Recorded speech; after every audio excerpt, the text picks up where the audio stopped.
Teacher आहियूं। उस्ताद time ते कोन था अचनि। हेडमास्टर इलेक्शन ड्यूटीअ में आहे। हिते उस्ताद सभु को पंहिंजी मर्ज़ी थो हलाए। को 10 बजे थो अचे, को 10:30 बजे थो अचे। पीरियड वठण लाइ केर बि तयारु न आहे।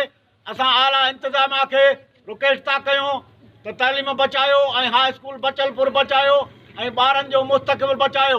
हीअ तव्हां असांजी आला इख़्तियारनि खे ॾिनी वञे। महिरबानी। अस्सलाम वालेकुम नाज़रीन, अवां ॾिसी रहिया आहियो चार JDO न्यूज़ ऐं अवां या वज़ीर उनड़ ख़बर शामिल कयूं था। जावेद रिंदजी बचलपुर हाई स्कूल जे शागिर्दनि उस्ताद समेत गोसूल उस्तादनि ख़िलाफ़ एहतजाज कयो। ख़बर मूजिबि नवालिमत भरिसां बचलपुर गवर्नमेंट बॉयज़ हाई स्कूल में 13 उस्ताद मुक़ररु थियल आहिनि, पर हिकु उस्ताद खां सवाइ ॿिया सभु उस्ताद असेंबलीअ खां पोइ देरि सां अचण जे करे बचलपुर हाई स्कूल में 300 शागिर्द ऐं 45 शागिर्दियाणियुनि जो तदरीसी अमल मुतासिर थी रहियो आहे।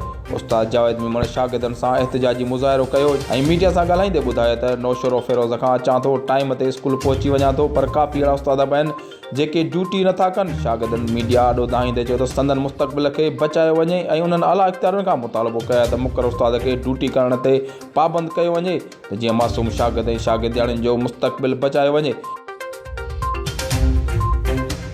वधीक ख़बरनि अपडेट लाइ ॾिसंदा रहो चार JDO न्यूज़।